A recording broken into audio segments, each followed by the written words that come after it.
Hi Gaurav. Hey Rajat, how are you? I'm good. I'm good. How are you? How's your? It's early morning in LA, I believe. And Not very early, but yeah, it's 10 10. a.m. So it's Yes. early for musicians sometimes. Yes. Great, great. For sure. So Gaurav, yeah, we're live on the session. And Yeah. Sorry. so, how's your lockdown experience coming along? What have you been doing these days? Like most musicians, nothing's really changed. We're kind of isolated by choice. But yeah, it's you lose that one time that you want to go out and like do things. But it is what it is. So we try to make the most of it, be more productive, do more things. Gaurav, there's a bit of a signal problem. Is there? Okay. Is there a lag or something? Yes, yes. I can get you clearly. Okay, let me try Yeah, I've been. No, no. I think this is fine. It's just the voice is cutting at times. So I think it's fine now. Yes. Is it okay? Yes, yes. I think it's okay. Okay. Yes. Cool. So yeah, I mean, it's pretty much what every musician goes That's through. the same as you've been telling me. It's the same. Yeah, but that wanting to take that break after intense work of a few weeks and things like that, you're not able to do that. So then you just work anyway again. So but it's okay. I mean, it is what it is. So, Totally great. And there's another interesting thing, taking note of the fact that you are, like, by background, you studied engineering and you came into the field of music. And I believe a lot of our viewers, who happen to be artists and are studying engineering, maybe in college, or they studied it in the past. And as you know, like, film industry has demonized engineering a lot, right? Like, you wanted to be an artist, but parents forced you to be an engineer. Now you're studying engineering. Now you think it's the end of your career. I mean, you are a person who's taken that learning and, who took that learning and was not only able to pursue the field of art and entertainment, and as well as you made a business out of what you knew, being a programmer. Like, you're running a business with plugins and samplers. What did you like to say onto the point of, coming out from the background of engineering and becoming a music producer? Well, necessity is really the mother of invention. To be honest, computer engineering is not something that I always wanted to do this, because as I was very young, I had a cousin, and he was like 3-4 years older than me, and he was programming, computers, and I was always very, attracted to, science fiction and computers and what robots could do and things. So I got into that pretty early. So when I went to engineering, it was not all that bad, because it was a subject of my choice.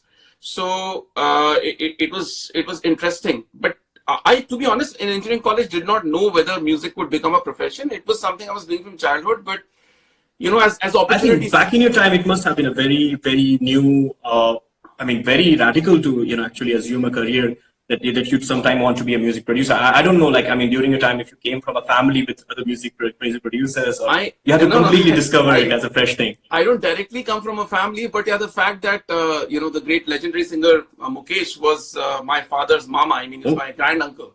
So, is my daddy's brother. So there was his music in the house, but I grew up on Kraftwerk, and I grew up on Giorgio Moroder and, all those kind of records, ABBA and Boney M and all those things. Mm-hmm. So music was in the house, but yeah, it was not like, that, it's a family of musicians and then I have to go, it's okay to go into music. My father's a businessman, and, his thing was that, I have a younger brother. So my younger brother was more apt towards the business that he was doing with me. He didn't know what to do. So like I said, he just let me be. So I got lucky to just try. But like I said, lucky breaks are what actually give you a direction. So I in the last year of engineering, I was already, gotten into the jingle business already, like just even before completing engineering. And from there, I met someone who took me on to the pop music world and gave me a chance with this track with an artist called Jussi. And the track was called Dil Lege, and that track did really well. I mean, that's that was your first track itself. Huh? That was your first track, like. Yeah, that was my first track. Can you imagine, like, beginner's luck? Okay. that was a hit back in its time. Yeah, so it was. I thought that must have been like at least nothing less than like at least a 4th, 5th track or something. But getting your first track hit, okay, that's something, and that too back in the late 90s. It kicked you into the thing that because there were very few arrangers, producers, composer, packages type of people who would do everything. I was one of the very few. There was Salim Suleiman in Bombay who were much ahead of me and older than me and doing those things from before. But I was that, maybe the 14th or 15th person. So it was not like there were 200 people. I was in that thing. I proved myself. And then I had all these music companies actually come down to my studio in Delhi and say, here's a project you compose, arrange, and makes me want a package deal. So I was booked for years. Like they would book me a whole year and say, okay, we'll pay you X amount, and now this artist will come to you. So I was secure. And I was definitely making more money at that time than I would be as a computer engineer. So my parents are like, if you've got a career, then why do we have to get in your way? You know, so it was a lucky fluke. But to be honest, this doesn't happen always. It was just a lucky thing. You know? Gaurav, I just point out, I think there's some signal issue because of which the connection is kind of... Let me do one thing. Let me for go a few split seconds. Yeah, maybe move closer to wherever you have your Wi-Fi setup. Meanwhile, I'll request our viewers to, like, any kind of questions they'd like to ask Gaurav, like, put it right onto, the comments. And once again, I see some. Is this okay? The 90s song, literally, I see some. Okay, can you hear me clearly? Is this all right? I think so. I mean, it looks like it's only when you start talking then we realize when it's kind of, like when the gaps come. So okay, let me see if my... I'm not sure. Okay, somebody's saying connection seemed perfect, so maybe it's my end of, all right, viewing. So then that's totally fine. So let's carry on with the discussion. Yeah. And yeah, so let's fast forward to the time when continue my discussion in a reverse manner, going from like what you have been already doing to back to the past. So you started Beatfactory Academy, right? Which I believe was a studio before you converted it into a music school. How did the idea come? When was the inception? What was the thing that you were planning back then? And how's your experience been so far with Beatfactory? When you have no work, you're pushed to think, okay, what other talents do I have? So look, I to be honest, I'll answer quickly, but I'll tell you exactly what happened. So it's a good idea that that people can understand. See, I wrote the edge of the music industry, the recording industry. I come from the recording industry. I don't come from the live industry. I don't like playing live. I certainly hate being in public with so many people watching me, and I get very nervous. So, for me, the recording industry was comfortable. I was in my studio, take your time, polish a product. And the skills I have, of course, mixing and, producing, the whole thing works better in a studio. So when that went away, like 2001, 2002, 2003, around that time, because of piracy, things were going down, and I was not getting paid, properly by music companies. There was not enough work. I think that was that time's coronavirus music industry for. Oh yeah. Right. Good to like hear it from you at this point. From having hits to having nothing, and sitting in a studio pressing record and saying, okay, rent my studio. Maybe I'm not getting work. Some other composer is. I'll let my studio out. But I was sitting there personally serving water, serving tea, doing everything, pressing the record button, and keeping my mouth shut. So. It came to that, and then as we saw, it kind of revived again a little bit. Then artists started coming to us rather than music companies, and things were kind of okay. But then I was feeling that I always feel that I'm not able to be an artist. Like I'm not able to be who I am. I was working for somebody, right? Like because to a certain extent you can bring your music, but by the end of the day, the client is like if they're coming to you paying money for a background score or they're paying money for a jingle, it's it's their thing, and you have to bring your creativity to their vision. True. I've always been very independent, and I've always wanted to have my own say, not from an ego point of view, because as an artist, because I felt I'm not supporting artists. I think you're talking about a very common experience that people who are in the field, not just as music producers, but even as cinematographers or who work for clients, they come with their own ideas, like, okay, hey, why don't we do it this way? But the client may say, no, but I want this. Yeah, that's true. So how do you differentiate and distinguish between what you want as an artist and when you're servicing a client? Like, what kind of differences do you make in there? Like I mean, you work out? Earlier I made the mistake of thinking that I am the artist, and that led to a lot of problems and losing work. I'm telling you honestly, it's only after a while I realized that it's an art form, but it's an art form which is funded by a person with a vision. So much like a director of a film, they might not know anything about music. As you'll see, seldom these people know much about music. They don't. They have a very, very black and white idea, or a very, not a detail. Like if they want to say something, wo nahi hai isme wo chahiye. So we're like, define wo. तड़का लगा गाने में थोड़ा तड़का चाहिए. So वो जो वो है वो अगर पता चल जाता है मजा नहीं आ रहा है. हाँ तो easy आता है. It's not you not willing to, but it's sometimes difficult to read somebody's vision and taste. It's also about taste. So what I realized post that was to work with people more who understood my taste or came to me for what I've done before, rather than start from scratch and try to do another genre which I would not be good at and not deliver. But coming back to the initialization of Beatfactory, so a lot of people were coming to us. Like there was this guy JSL who's now a big star. So Jaspal at that point he was known as. He was a kind of fan of, like I said, I don't like. You even have Kirano as a product of Beatfactory. Yes, Kirano is also from Beatfactory. Sartek is from Beatfactory. But to be honest, it's their own talent and their own credit. We've taught everyone the same. And if we were I can't claim the credit for it, but they're very loving and they always give us but the good part is, to be honest, Rajat, we had great relationship with these kids who were talented, like Karan and like Kirano and Sartek and, some Jaspal, because they always got that extra from me and from Saibal and all, because they were lurking around the studio post the class. They were there, post that and like, show us your project. Can we sit around to your projects? I used to be like, that's a little uncomfortable, but since they became friends, you're like, okay, you know what, no worries, come on in. So even with Jaspal, I also involved him and also gave him my clients. I gave him clients like Taz, which is this guy, a very big, singer from the UK, Indian singer, very, very big albums he did with T-Series. So he was my client, but I was like, I'm not finding the time or the interest to do this project. Jaspal, would you like to do it? So he got it from there. Okay. Also, a very big project I did for Music Today, I involved him as a co-producer. And so he got a little bit more experience with me because I liked the guy. So I'm like, we'll let him hang around. I think like most of us, as artists, want to cut you there, like as artists and even on the business front, like I noticed that many times a project comes to someone, but they're caught up. But being your mentor and they know, hey, you're highly capable of doing this. Why don't you try your hands on this? And I think like that, similarly, like I think a lot of people like, ourselves have got opportunities that way. No, that's true. I mean, like, again, like, it's somebody's own perspective. There is no one-all, solution or way of thinking. Some people are perfectly happy, to work under someone and be mentored. But depends on the mentor also, because, that relationship is important. That how you feel about a student. So everybody cannot be mentored, and everybody, like, for example, I really, to be honest, technically have no mentors. I'm a guy who went out there. I'm not trying to boast, but I'm trying to say I was looking for the mentors, but I just got this jawaab from big Delhi guys that, hey, just buying a keyboard is not going to make you a great musician. Hey, sorry, but like, just because you're doing this genre, I want to do graphics and music. So I went to this big graphics company and they told me, dude, you pick one. That explains me the recent of your Beatfactory videos. Well, great work there. I mean, I make oil paintings. It comes from my mother sitting with me, days and making me learn how to oil paint because she's a brilliant painter. So, I have art form kind of, if you see with every artist, you'll see they'll definitely be okay with drawing. They'll have some aesthetic sense when it comes to colors of camera and all of those kind of things. But it's only, later point you see, okay, great. I made a product, but I also want to do the marketing. I want to do those things. So not everyone, but like if you're interested, today you have the tools. You see, the best thing is we live in great times. True. Look, Gaurav, coming to one of my other questions now, relating to music, teaching particularly.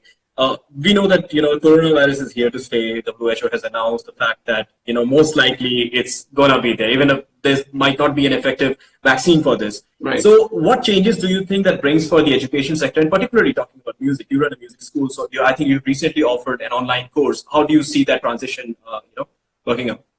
Well, to be honest with you, like you said, we don't have much of a choice. Our academies are closed as of now, and I will probably even extend the closing of the academies for a month more than the government's technical guidelines, because we want to be safe. So that's the important thing. Now the thing is with online, the good part is that you can reach far more people because not everybody can come to an academy. But when it comes to music, and this is a very important question, not only in terms of the quarantine and music education, but tools for music, whether it's education or performance, is something we've lost in the last 10, 20 years of human interfacing. So human interfacing with webcam and all of that, I think is great to a certain extent. That's why we started with an online course, which is basic, because a lot of people just ask for basic stuff. But what we are trying to do in terms of adding value is providing all the software. So everybody who joins is not like, okay, where did I have to buy that software? What does this look like? What's an EQ? So that all is, I think, perfect because, with our system, like I see, we provide that. I do not like offline kind of online lessons, which are like, okay, go and see the video again. Okay. Yes. So our system, it has to be interactive. There has to be that space. It cannot be like that because there are. I've been recently doing a couple of online courses at Coursera and the likes of edX. So when I noticed something about peer-to-peer reviewing, and other couple of friends were also complaining about that how you're made to, you're getting your assignments tested by your peers, and sometimes those peers are not serious about what you're doing. They might just score you 0 for no reason at all. So that's kind of bad. Like there has to be some proper monitoring there. So I mean, what you're talking about, it has to be interactive. It has to be like a classroom. Yeah, exactly. That's the only reason I waited so long to open an online thing. When we're very happy with the software, we're very happy with the connections, and also we had to take our current batches. Before we started this, we took our current platinum and attended batches and converted them to online, also to see what happens. And they were like, most of them were very happy. Some percentage were not, and they're like, we want to still come back and come to the school. I'm like, you're most welcome. As soon as this opens, you can redo the whole thing. But we kept them busy. We still kept them going. So with the course we designed, it's designed to accommodate in the format. We can only teach the best we can in this format, this particular course. That's what the course is designed around, the medium itself. It is not like we want to teach so much and now let's just stuff it into this, this online thing and see what happens. So it's after a lot of testing that we feel that. I believe like you were already planning your online courses, I think, over the years. No, so I think that 2-3 years. Advantages. Yes, you've been planning this since years. I know about that. So many being in touch with other teachers like Mayur over there. Or Arjun, if you see the byproduct of that, how many videos have been shot, how we've tried offline, we just didn't do it because we were not happy. So eventually now, when we found that let's work in reverse, let's see what this medium is capable of doing and let's design what's most effective in this medium. So I think so far we've got a lot of interest and a lot of people have joined. So I think we've communicated correctly what, to some extent. I think a couple of questions have been asked here. Yeah, let's Hi, Shweta. Okay, this iPhoenix sound. He's asked why the majority of modern music lacks synth sound. I mean, there is a lot of synth sound, especially hardware and everything being in the box. Yeah, sure. Not sure if the It's a technical question. It's a technical question. I want to avoid technical questions at this point because I request our audiences to mainly make general questions. I'll share Gaurav's email address where you can share technical questions and you can personally respond to those. There's something other mentioned about PIBE. I don't know. I don't know what sheet music. Okay, I think meanwhile we'll wait for the questions to come. Sheet music. Even I have no clue what PIB is. I know what sheet music is. I don't know what PIB is. Like not yet there.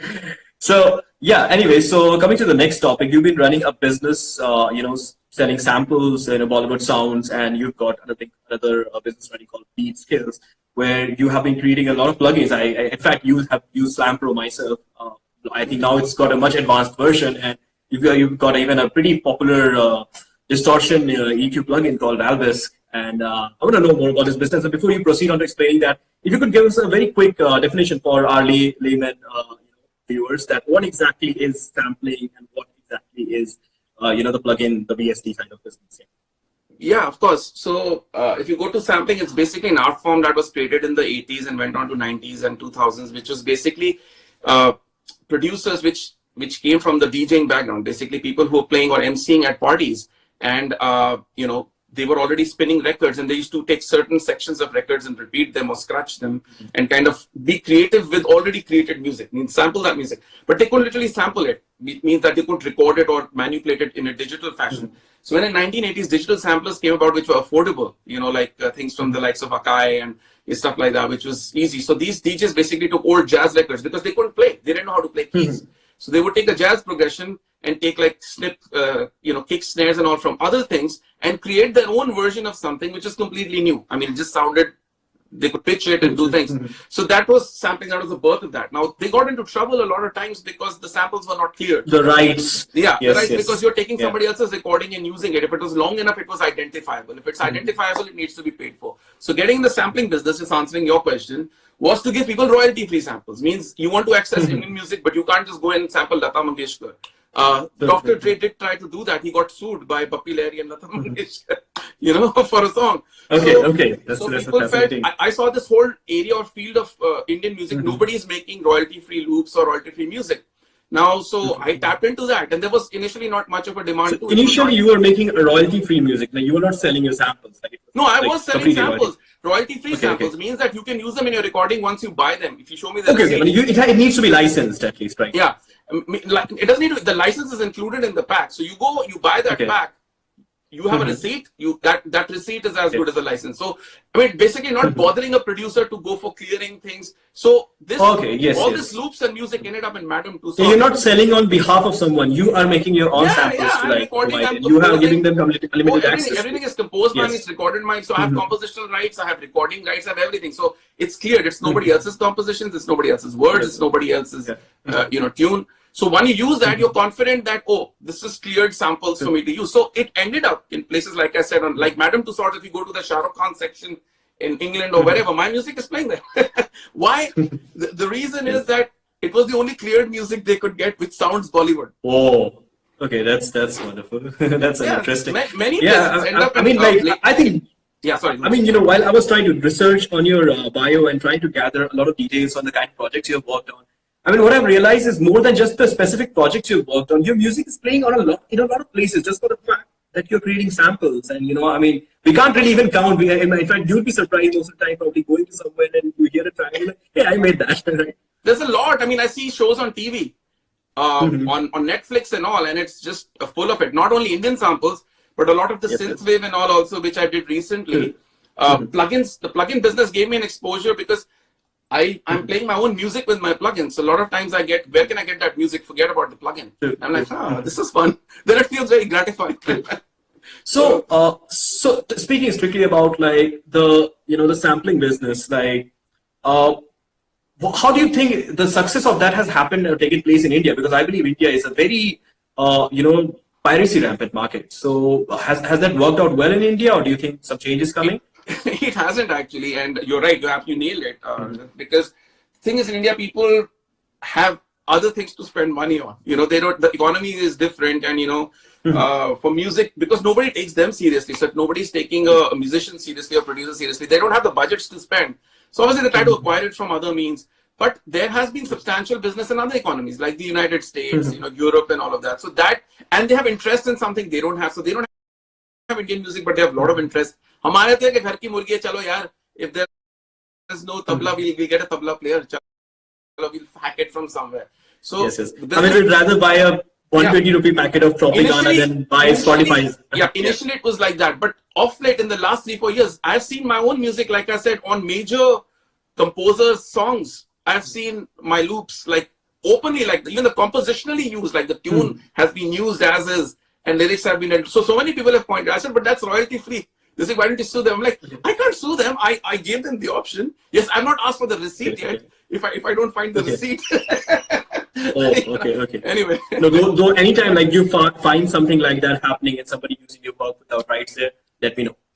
Oh yeah, thank you. Very happy to work out the case in there. Wonderful, Rajat. So, thank you. I mean, I'm. By the way, let me say 2 words for Rajat here, because the minute he wrote to me, and he's also been a student of Beatfactory, and I've not personally interacted with him, but he's been writing, and I just love the way he communicates. His communication is so good that immediately I was excited that, wow, it would be great to, communicate and work with somebody. And then he sent me, because I'm technologically challenged with Instagram, sent me such a detailed way of, I still have this, so I won't make a mistake. I mean, people don't really bother. And I think that's why, Rajat is going the mile that he's going. I'll go into the very detail, I think like when it comes to something like management and doing a business, the first, the onus of getting your instructions right to the next person falls on you. If they mess it up, probably it was your fault because you did not instruct them. What a lovely attitude. So yes. So I mean, it comes into books like Art of War that's the first lesson. Like if somebody messes up, you first kill the soldier. If it happens again, you kill the. Let's not go into killing. So yeah. So yeah, I think appreciate it. I think professionalism is something that has always lacked in India. I mean, I think from the beginning, and seeing you being professional, and you also have that audience. You attract that audience who values that. So it's great for anyone who likes that to be on a channel or to be interacting with a person who gets things done in a particular professional manner, because the results are always rock solid. I think you can't mess with someone who's it's always some quality to appreciate. True. I think that change is coming. I mean, it's not. I mean, the new generation of industry people are very different. I mean, there's so many new companies. I mean, back in the past, you just had say a T-Series, you had Tips, you had Venus, and the international ones entering the market like Sony or Universal. And today you have so many businesses that rose out of the new live industry space, which of course is right now facing a lot of issues. Companies like Crunk, Mixtape, Quan, which did a great job, and they even eventually started to get into the space of producing or financing, production of their artists that they've been signing. So today, I think there are multiple players in the industry, and all of them have been started by a young generation of people. GeoSound, for that matter, like 21st Sound, it was there's a young generation of entrepreneurs who came together to say like, hey, we can make a better, streaming company, like catering to the Indian market. So yes, Gaurav. So yeah, I think you're sitting in your studio and you've got multiple gears. I keep seeing your videos. You've got a lot of vintage, emulation material. Plus, I think there was also a question about someone who asked about how much music theory one needs to know before getting into production. I think that's a good question. It's a very good question. See, technically, you don't need any music theory to get into music because people have gotten there and, they're able to survive. And some people have a very good ear too, like me. So I don't have training, but I do need, I think, that musically to be satisfied. Like, people make gear, but that gear is expected, you're expected to bring some musicianship to it. I would think so, personally. Otherwise, it just becomes like, for example, let's say you've got a very technological synthesizer, which has got 24 LFOs and 16 filters. What do you get out of it? That's it, right? You can make the most complex sound, but that sound to me is probably just going to serve as a score or as a underscore to some visual. I know like a lot of DJ producers myself who do not even know how to play an instrument. They just figured out the talent of knowing the basic structure of a song and the kind of gimmickry it requires to make music, and then they make good music. It's not like they don't make good music. No, music. You can impress sonically also. I mean, if you're a very good engineer and you understand, you can take a kick drum and a bass and actually make things very interesting for people. But as the attention span is going less, and that everybody has these tools, and tools are eradicating a process. You see, earlier to make something, you had to go through a process. So every time you see a new tool, like a new sample library or a new plugin, it's already taking a process out. And now if everybody is getting that, it's harder to show how skilled you are. How it's going to become rare. Like a very simple thing I'll tell you, which is a very truthful fact. So I from my generation, I come from a background of, I was a keyboard player in my school band, and I played keyboards, and I didn't have technology so much. I had sequencers, so I could sequence. I was born in digital. I was not really born in analog, but it was the earlier Korg 1W workstations which had sequencers, not computers. So I learned how to arrange on those keyboards. And now when I see the newer generation, and I feel like I fall short that, I still need to learn so many chords. I still need to learn so much more theory. And I see the other generation that they see my hopeless playing and they get very impressed. They're like, wow, how could you do that? Could you just play those keys? I'm like, that's so bad. It's quite an eye-opening story. Yeah. So what's happening? Yeah, so I mean, whoever's asked that question, yes, you definitely can do a lot of production without having to do music theory. But I think, music theory, I mean, I learned production and I learned music theory a lot later after that. I'm not still good at it, but it's always good to keep learning, right? Let's say Mozart and Beethoven and Chopin have not disappeared, but a lot of EDM tracks have. Yes, that's a very, very strong thing. You can't evaluate that this guy's a great engineer, to me, I think, and this guy's a great composer. Because certainly being a great composer is a harder job.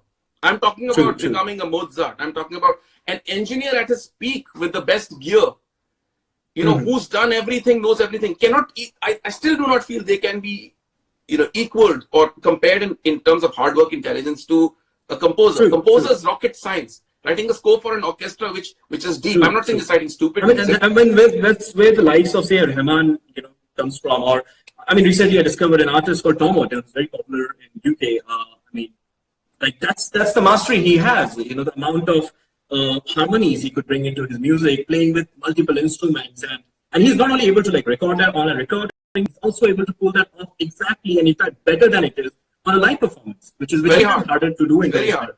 Yeah, very hard. There's someone who's written. I work for an advertising industry and was not aware about your sample website. I believe a bit of marketing is required. I believe so, but at the same time, I would say Gaurav is, he doesn't do marketing. I think Gaurav is someone who lives and breathes, an educator's mindset. And I think you were probably the first person when I looked up on the internet, say back in 2013 or 14, that how do I set up a home studio, or what is Indian music business, or most of the time you get information on US or your more established markets. Getting information in India, you're the first person I got information. Hold your horses 1 second. Yes. Let me answer that. Yeah. Bollywood sounds, maybe yes. BeatSkillz is in the $7-figure market. If you think I'm not doing well for an industry which is only 7-8 figure total in totality, then there's something wrong in your analysis of my website. We're in a major income space with BeatSkillz. I'm admitting to you today, major income space. We're like the fifth or the sixth label on Plugin Boutique in 5 years, starting from the 100th label. So I don't think we've lacked marketing. In fact, our music and everything is not conventional like Output or certain companies which are over-polished. Our strategy was to bring a homegrown single person running an enterprise. How has music succeeded today? Independent artists from their bedroom. They don't need all that kind of marketing. So it's not only marketing which can get you, I mean, I'm talking about commercial or specific type of, you don't do this and this. I have 3,000 subscribers on BeatSkillz. How are we making 7 figures? Go figure. So, I mean, we are doing something right. I think like this is a different business, right. you know. I mean, I'm just being factual. We're doing something right. Bollywood sounds, yes, I know. Bollywood sounds is not my focus, to be honest with you. It's not. Cool. So, Gaurav, yeah, coming back to your studio, you're in your studio right now. Could you kind of just give us a quick overview of what you have around yourself? I mean, I think I'd love to. It is a lot of things. Like, okay, I'll try to reverse the camera. I think for a lot of our layperson viewers, they would be like, "You've got so many keyboards. Why aren't there so many keyboards?" Because, like I said, I'm a keyboard player. so I'll just. But you have only 10 fingers. Like, what do you do with the rest? Well, we have recorders, so we can layer stuff. Okay, so let me start with the Oberam, which is basically the OBXA, very specific synth. The reason I bought it is because Van Halen's Jump is my favorite and was originally played by Van Halen on this particular model, not this particular keyboard. It's really fat, took me a while to get it and restore it. So I also like restoring gear and also stuff like, you know, building my own gear too. So part of this historic stuff is that it's a bit wonky. It's never going to be perfect. It's going to be out of tune, but that's part of the charm and character. That's why I don't buy the modern versions. These are typical 808 and 909 for dance music techno. These are drum machines everyone has seen. There's just a small mixer just for input. I don't mix on the records, but all these keyboards. I had a full-on Minimoog, but I got rid of it because I couldn't store presets and it was annoying to, you know, just keep storing. But that's still a very fat synth. So I use this for bass lines and all funk from 70s. This is a very rare synth which I custom. Like I said, I do all this kind of technical stuff. Open the thing up, change the keybed, you know, get this. So when I touch a keyboard and I technically change it, it becomes part of, you know, my personality. Now I use it because I have modified it. It's different. Same with DX7. This is a modified DX7. Not only this is an FM synthesizer. Firstly, it's very popular in the 80s. A lot of the 80s hits are just made with this synth. It's a digital synth. So it was the first digital synth of that era, which uses FM technology, which is frequency modulation. It's very hard to study, but I spent days and I've got it. It's got a separate kind of card, which has multiple layers that you can do, which is not present in the original. Anyway, this is a very priced thing, Jupiter. So I was invited by Roland to their headquarters.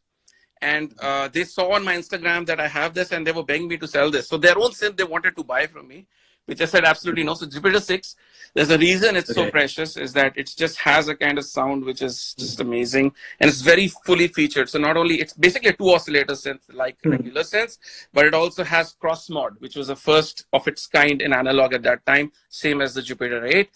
Multiple types of VCO modulation, pulse width modulation and pulse width control, which can also full bend section and stuff you can do not only with the pitch, but also filters and things like that. Has a full-blown arpeggiator and a unison, which makes the sound thicker. But anyway, all these keyboards also go through a very important piece, which is a PCM81, which is my effects processor, Lexicon. I have one of these at every Beatfactory. So the reason is, yeah, because this I've seen the lunchbox at least, like the lunchbox. I'll show you. This is just in Mumbai, yeah. This is a chorus. So I usually sweeten up my sounds using a send into a chorus, a hardware send. So again, this is a lunchbox. So I'm getting rid of some preamps and changing things. So I just bought this EQ. I changed the API. I didn't like it so much. This is 2500. Again, a very patent processor of mine. I've bought these like 4 or 5 times in my life and sold them and bought them and sold them. So eventually, I'm hoping this will stay. Very, very important compression to my sound, like my thicker drum sound, which is very punchy. People like that sound. A lot of that comes from this. Let's go on to other things. This is again, a modified thing that I just acquired, and I modified the screen and a bit of the RAM and things like that. So this is a sampler, the SP12, very sought after hip hop sampler.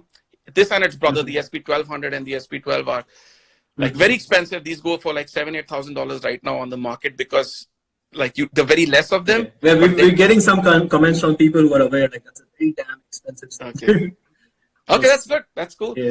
Okay, show you something very special. So this is basically a tube compressor that I built from Tube scratch. compressor, Everything from okay. the knobs to the. Oh, you built it yourself? Yes, 100%.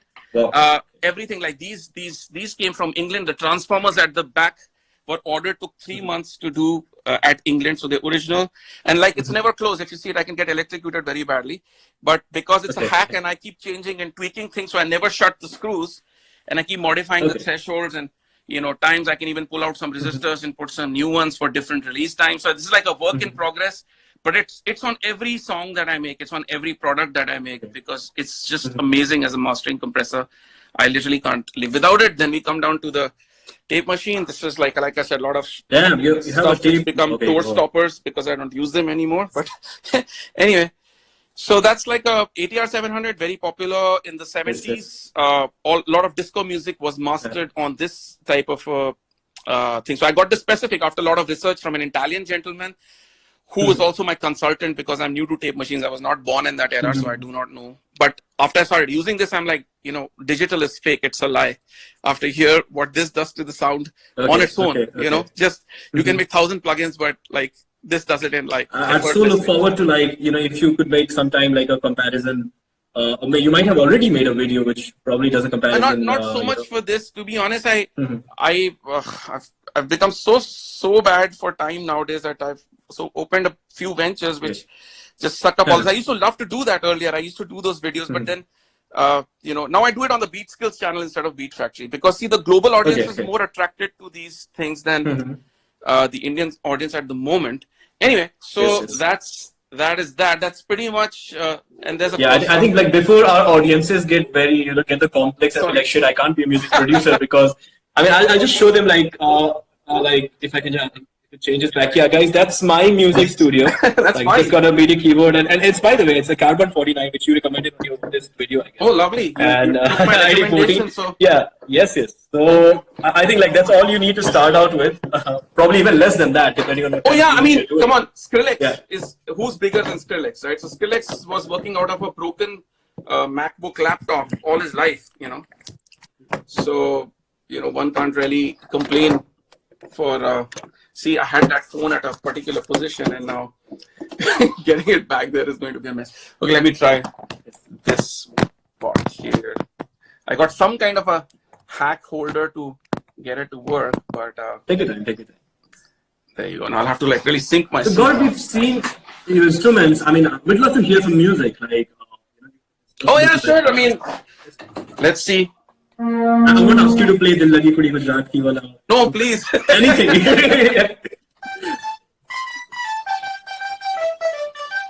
Oh, you play that. It's like ABCD.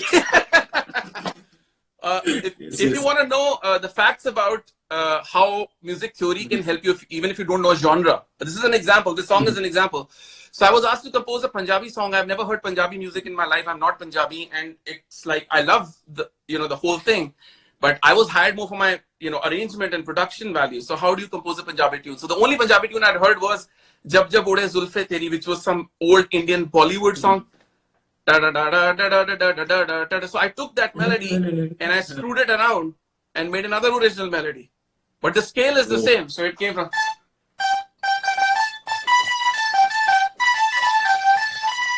Right, so...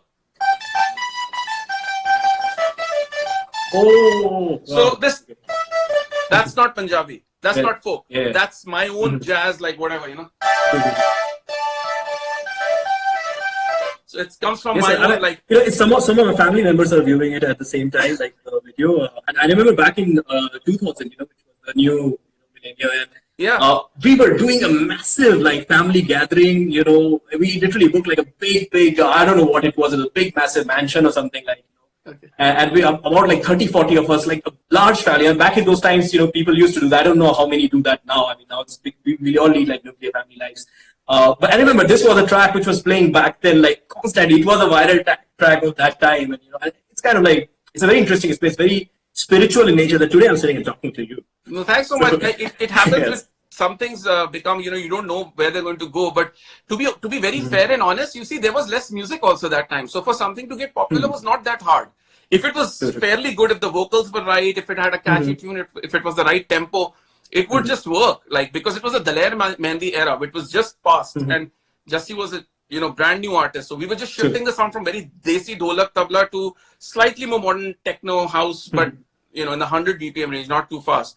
So some people took a bet on me. I mean, I have to credit this to the late Pramod Shankar. He's no longer in this world, but that person from Times Music just heard my music and believed in me, and just against a lot of people saying that Gaurav is new, we can't just get a new person.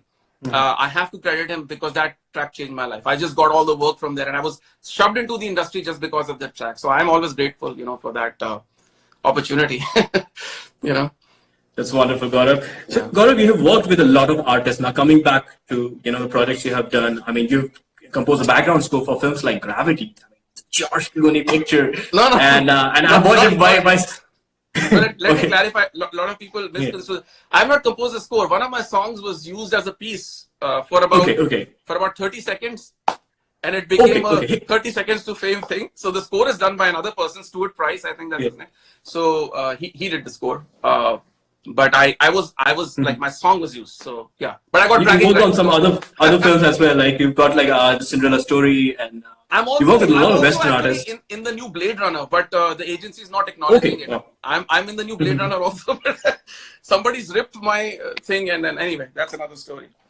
But we'll talk about that, like I mentioned. Okay, so So coming to, in fact, the Selena Gomez track, I remember hearing that track, and back at that point of time, I don't know whether I knew of you, or I don't think I was even at Beatfactory. It was way before that. When you're ready, come get it. And I still remember, like, when the beginning part starts and that sound comes in, and so I was amazed. Like, this is beautiful. This is very original. And later on, I got to learn that you worked on that project while I was at Beatfactory. I was like, no, are you serious? Somebody from India actually worked on that project. I had to be really you of like. And Indians who have been actually, and I just recently saw your video. I mean, you dissected how you made the whole thing. So you're the overall producer for the track. Tell us something about that project. Please. Yeah, absolutely. See, it came about through, basically there's a duo, if you've heard of them, called Stargate. They're from New York, and originally they're from somewhere in Europe. But they got a good opportunity with Sony Music and all, and they were looking for something new. So they found some of my samples, but then they're like, can we make something original, which is like this Indian stuff, but not exactly like, the loops and all. So I said, yeah, sure. So I got to play them a few things, and I didn't know they retained all of it. Okay. So they literally just used it, and I'm like, okay, so it was like that. But the US has been good for me that way because, my sensibilities kind of are very, like I'll just tell you, my LA experience has been in India. It's been like I've tried to launch, Nosobai, from which Ikka has come, that very famous rapper has come, JSR, these guys, Neha Bhasin. I'm the one who actually produced the first record, and all of these artists became successful. But when I was doing this with Beatfactory Music, it was a failure. I mean, I lost a lot of money. I was disappointed. So when Gravity and all this stuff started happening, the US became, very attractive. What was the first reason for which you had moved to the US? Yeah, it was out of pure frustration. I mean, Beatfactory had picked up and things were happening, and I was getting work, and it's not like I was not, but it was not fun work, and it was no longer, the way it used to be. So creatively, I was feeling lost. I was like, I can make a profession out of it, but then I can make a profession out of running a store of selling atta, ghee and all of that also. So if you're in music and you don't do, what you were born to do, then so you love what you do. Like, that anger, to be honest, I was very angry with India, and that time I was so upset. Not anymore, but that time I was like, I just want to leave this and go and make a new life. So I started from scratch. Here at not a very young age also. But it worked out well. Like I'm saying, I got recognized by Warner Brothers. I got a job at Capitol Records as the producer. They didn't even know me. They heard my music and gave me a whole studio right at Capitol Records. People can't enter that building. There are big thugs outside. I'm surprised. I want to ask something. Was that like a full-time job? Yeah, it was a full-time. I used to go there at 7 I mean, it's almost unheard of in India to particularly speak of like getting a full-time job as a producer or labels. Mostly what labels do is they hire certain writers. They call us, okay, because even writing music is called writers. In India, there's no concept like that, but you're called a writer. So what they do is they try to put a bunch of people for a certain amount of months permanently into a room so that they're focused to make some music and who they believe in, and they give it a shot. So if something from that, I made about 100 tracks there. But unfortunately, none of that music ever got placed. It was played to Gwen Stefani. It was played to, but to the last minute, the A&R kept pushing it. But you don't know. It's a chance thing. So it can happen or not. But they have to do that collectively, for a certain time. And this seems to work for them. Some newer producers have come out of such camps or have come out of such employment. So Americans trust this method of working a lot. India, there's no such concept where somebody will recognize you. So here, now listening to you, hopefully we'll be able to work it out. Yeah, you guys can do it. I mean, I think you should change the scene and give.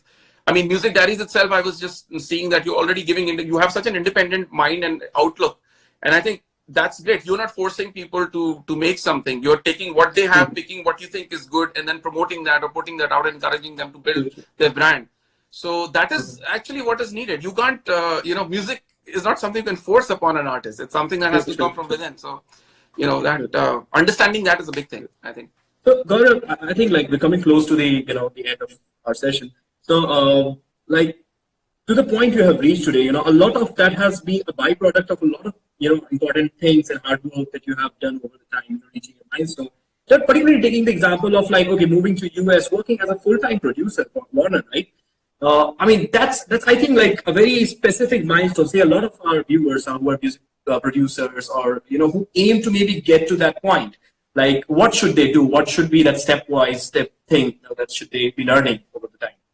I think the first thing is to trust yourself and know that if you have an idea which might not be that popular, but you really are into it and you know that you're a musician of a certain caliber, you believe, whether somebody says it or not, to stick to that and make a lot of work.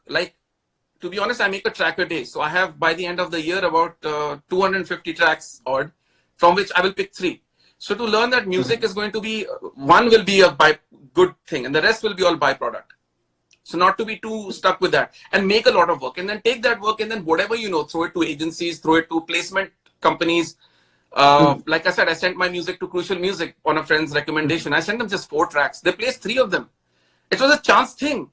Some people send 100 and 2 won't get placed. But you have to do that amount of body of work. So I think there's no shortcut to body of work.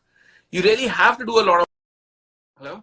Yeah, I'm so sorry. I don't know what happened. Maybe I think we crossed the hour, or I don't know. It was something. Yeah, I thought the same. I thought we've crossed the hour. And yes. I don't think we had reached the hour, so it must have been some technical problem. I'm not sure if I was able to save the video. But anyway, Gaurav, so I think closing the session, and coming back to you were telling about what should be a musician doing to finally make it big in their career. And, yeah. I think it's the same thing. First, know who you are. Are you an arranger, composer, mixer? What's your strength? It's very important to know that. Sometimes we mislead ourselves to believe what's popular. That I should be a composer because composers get a name. Or, I've done that myself. So I think it's very important to know what your strengths are and then build on those strengths. I'm not saying don't build new skills. Build new skills which support that musical strength. But, like I asked Dave Pensado, sir, why don't you produce music also? You know about production. You mix with so much production. He says, Gaurav, when I wake up in the morning, I feel I'm a mixing engineer. I don't think I'm a producer. So hence I follow this. So that was such a great answer. It's you have to ask yourself that question. Otherwise, you waste many years trying to be something you might not have the seed for at all. So recognition of who you are, I think. And then just following your dream. I think that's all. Like everyone says. I think music is a large space, and many times a lot of people get lost once they start to realize that everything is a labyrinth of its own. They want to get into sound engineering or production, and everything has its own subsets, some genres, and to just master even one, it takes a lifetime. So yeah, I think it's very important to in that process, one shouldn't lose themselves and find their right niche and find what they really enjoy doing and just get on with it. Right? So anyway, thank you so much, Gaurav. You took your time, morning in LA, waking up and coming on the session. Yes, and thank you so much to our viewers. I have added Pen Gaurav's email address. So there were a lot of technical questions that came up, which I was not able to cover during the session. So you can share your queries with Gaurav on the email itself. Okay, I hope you all have a good time and you take care of your health, during the lockdown. And yeah, hopefully we all be productive.